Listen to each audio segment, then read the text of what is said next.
জয় শ্রীকৃষ্ণ। রাধে রাধে। নমস্কার বন্ধুরা, অন্তর্পূজা চ্যানেলের নতুন আরও একটা ভিডিওতে আপনাদের সকলকে স্বাগত। পৌষ পুত্রদা একাদশী। হিন্দু পঞ্জিকা অনুসারে পৌষ মাসের শুক্লপক্ষের একাদশী শুরু হবে 30 ডিসেম্বর 2025 তারিখে সকাল 7:50 এর সমাপ্তি হবে পরের দিন 31 ডিসেম্বর 2025 তারিখে সকাল 5টায়। হিন্দু ধর্মে সূর্যোদয়ের পরেই সব শুভ কাজ করা হয়। সেই অনুযায়ী উদয়াতিথি অনুসারে পৌষ পুত্রদা একাদশী 30 ডিসেম্বর পালিত হবে।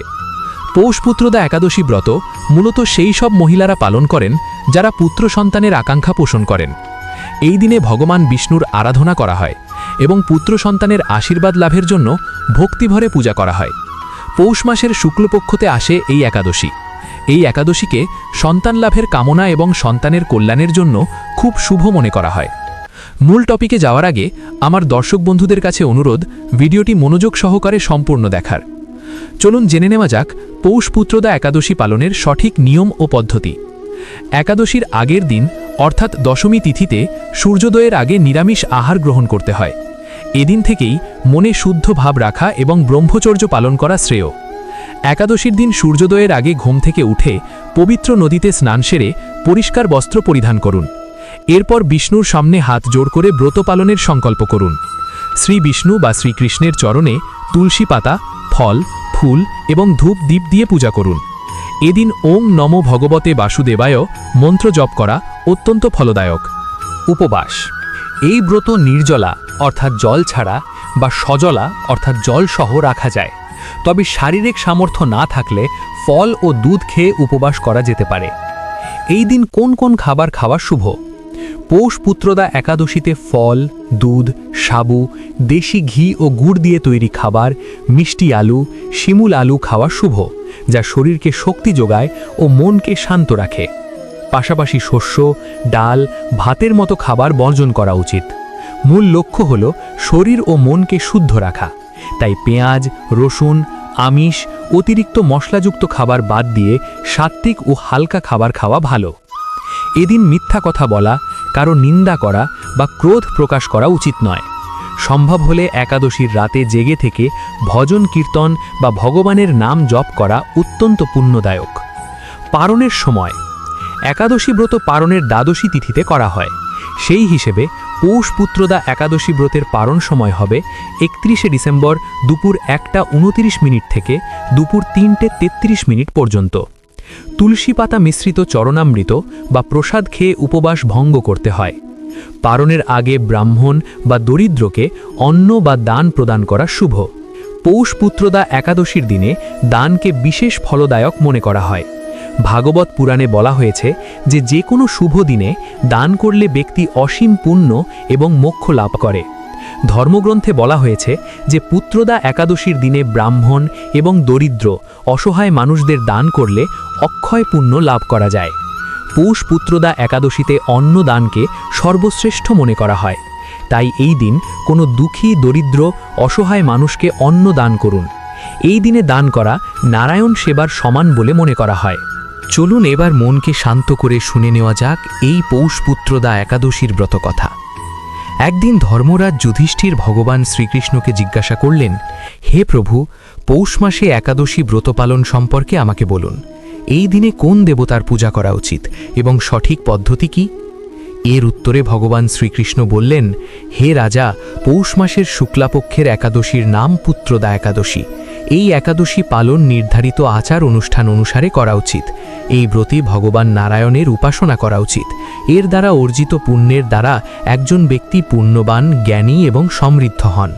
এখন আমি এই সম্পর্কিত একটি গল্প বলি। প্রাচীনকালে ভদ্রাবতী নামে একটি শহর ছিল, যেখানে সুকেতমান নামে এক রাজা রাজত্ব করতেন। তিনি নিঃসন্তান ছিলেন এবং তার স্ত্রীর নাম ছিল শৈব। পুত্র না হওয়ার ক্রমাগত চিন্তার কারণে এই দম্পতি উদ্বিগ্ন ছিলেন। ভাবতেন যে তাদের মৃত্যুর পরে কে এই অনুষ্ঠানগুলি পরিচালনা করবে। যদিও রাজা এবং তার রাজ্য অত্যন্ত সমৃদ্ধ ছিল, তবুও তিনি এই গৌরব নিয়ে সন্তুষ্ট থাকতেন না। এই অসন্তোষের একমাত্র কারণ ছিল তার জীবনে পুত্রের অনুপস্থিতি। তিনি ভেবেছিলেন মৃত্যুর পরে কে তাকে অন্ত্যেষ্টিক্রিয়া সম্পন্ন করবে। পুত্র ছাড়া কেউ পূর্বপুরুষ এবং দেবতাদের ঋণ থেকে মুক্ত হতে পারে না। পুত্র ছাড়া পরিবার সর্বদা অন্ধকারে থাকে। অতএব পুত্রের জন্মের জন্য প্রচেষ্টা করা উচিত। ধন, পুত্র ইত্যাদি এই জীবনে পূর্বজন্মের কর্মের মাধ্যমে প্রাপ্ত হয়। এইভাবে রাজা দিনরাত এই চিন্তায় মগ্ন থাকতেন। একদিন রাজা তার দেহত্যাগ করার কথা ভাবলেন, কিন্তু চিন্তা করতে করতে তিনি বুঝতে পারলেন যে আত্মহত্যা একটি মহাপাপ। এই চিন্তা মাথায় রেখে রাজা একদিন গোপনে একটি বনে গেলেন। ঘোড়ায় চড়ে তিনি পাখি এবং গাছপালা পর্যবেক্ষণ করতে শুরু করলেন। হাতিরা তাদের সঙ্গী এবং বাচ্চাদের সাথে ঘুরে বেড়াচ্ছিল এবং বন বিভিন্ন প্রাণীতে পরিপূর্ণ ছিল।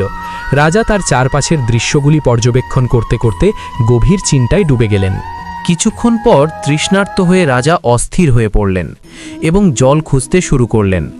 কিছু দূর যাওয়ার পর তিনি একটি পুকুর দেখতে পেলেন। পুকুরের চারপাশে ছিল তপস্বীদের আশ্রম। সেই মুহূর্তে রাজার ডান অঙ্গ কাঁপতে শুরু করল। এই শুভ লক্ষণে খুশি হয়ে রাজা তার ঘোড়া থেকে নেমে পুকুরের ধারে বসে থাকা তপস্বীদের সামনে প্রণাম করলেন এবং তারপর তাদের সামনে বসলেন। রাজাকে দেখে একজন ঋষি বললেন, হে মহারাজ, আপনার উপস্থিতিতে আমরা অত্যন্ত আনন্দিত। দয়া করে আমাদের বলুন কিভাবে এবং কেন আপনি এই স্থানে এসেছেন। উত্তরে রাজা তাদের জিজ্ঞাসা করলেন, হে ঋষিগণ, আপনারা কে এবং কেন এখানে এসেছেন? দয়া করে আমাকে আলোকিত করুন। ঋষি উত্তর দিলেন, হে রাজা, আজ পৌষ শুক্লপক্ষের শুভ একাদশী। আমরা বিশ্বদেব এবং আমরা এই পুকুরে পবিত্র স্নান করতে এসেছি, কারণ একাদশীর 5 দিন পরে মাঘ স্নানের পবিত্র উৎসব পালিত হবে। ঋষির কথা শুনে রাজা বললেন, হে শ্রদ্ধেয় ঋষি, আমার কোনো পুত্র নেই। যদি আপনি আমার উপর সন্তুষ্ট হন তাহলে আমাকে পুত্র লাভের বর দিন।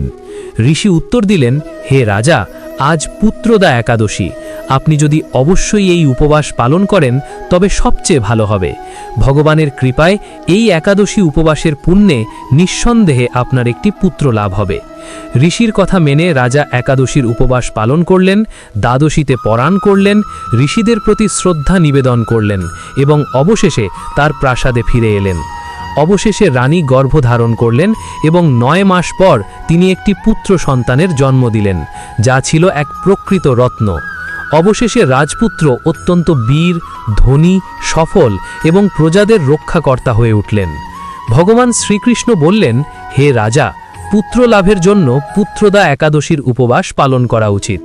যারা এই একাদশীর মহিমা শ্রবণ করেন এবং পাঠ করেন তাদের জীবদ্দশায় স্বর্গীয় পুরস্কার লাভ হয় এবং পরকালে তারা মোক্ষ লাভ করেন।